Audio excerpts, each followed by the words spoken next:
I almost dropped my keys when I opened the door. There she was, sitting on my couch like she belonged there. The last person I ever expected to see in my living room. My ex's mother.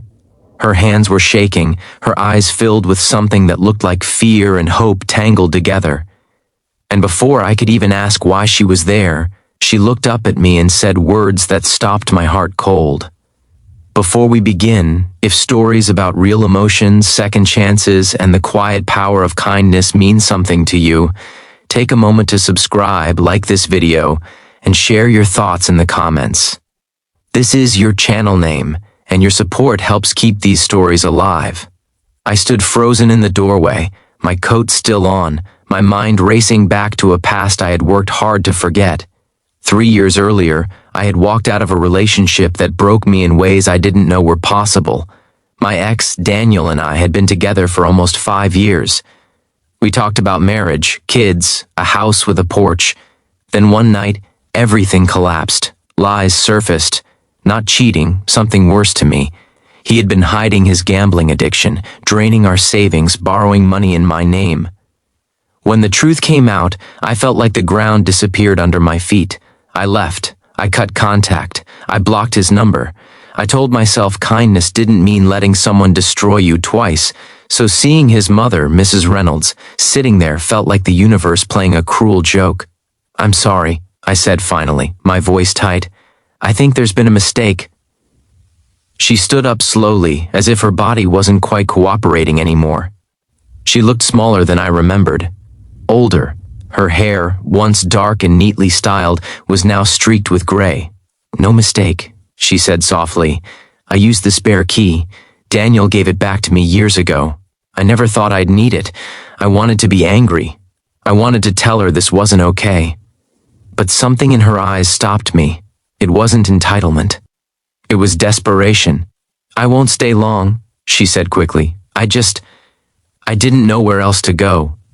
I took a deep breath and set my keys down. Kindness, I reminded myself, doesn't always come when it's convenient. "Sit," I said. "Tell me what's going on." She clutched her purse like a lifeline. "Daniel's sick," she said. "Not physically, at least, not yet. He's been clean from gambling for almost a year now. He's trying, really trying." I didn't respond. My chest felt tight. "But he lost his job," she continued. "And last week, they told him he has 30 days to move out. He's sleeping in his car some nights. Other nights, I lie and tell him I'm staying with friends so he doesn't know I'm worried." I looked at her hands. They were worn, the hands of someone who had spent a lifetime caring for others. "Why are you telling me this?" I asked quietly. Her eyes filled with tears. "Because you were the best thing that ever happened to him. And the way it ended, it broke him." "I'm not asking you to take him back. I would never ask that." She paused, swallowing hard. "I'm asking you not to hate him." Something cracked inside me. Hate takes energy. It takes space in your heart. I had told myself I was over Daniel, but hearing his name still hurt in places I didn't know were sore. "I don't hate him," I said, surprising myself. "I just had to choose myself." She nodded. "And you were right." We sat in silence for a moment. The lamp cast a warm glow over the room, making everything feel strangely intimate. "I don't need money," she said quickly, as if reading my thoughts.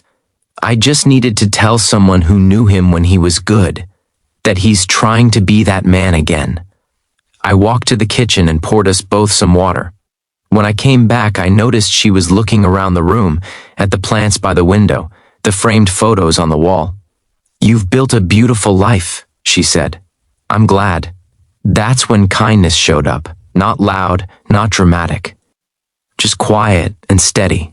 "I can help him find resources," I said slowly.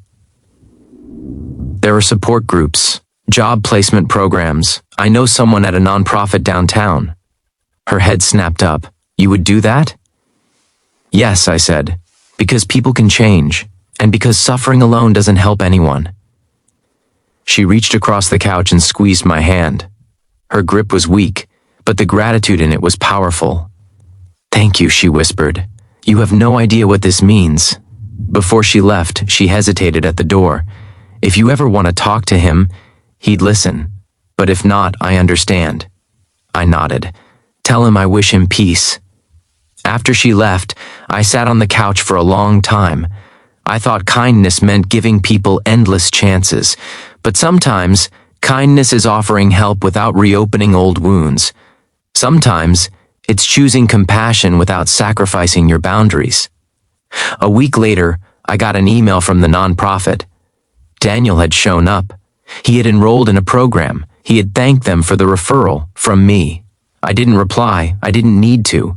Knowing was enough. Months passed. Life went on. But something had shifted inside me. The bitterness I didn't know I was carrying felt lighter. One evening I ran into Mrs. Reynolds at the grocery store. She smiled, brighter this time. He got a job, she said. It's not glamorous, but he's proud. I wanted you to know. I smiled back. I'm glad. As I walked away, I realized kindness doesn't always change the past, but it can change the future, not just for others, but for yourself. You never know when a small act, listening, helping, choosing compassion, might become the turning point in someone else's story, or your own. So if someone from your past shows up unexpectedly, maybe kindness is the bravest response you can give, and sometimes it's exactly what heals hearts you didn't even know were still broken.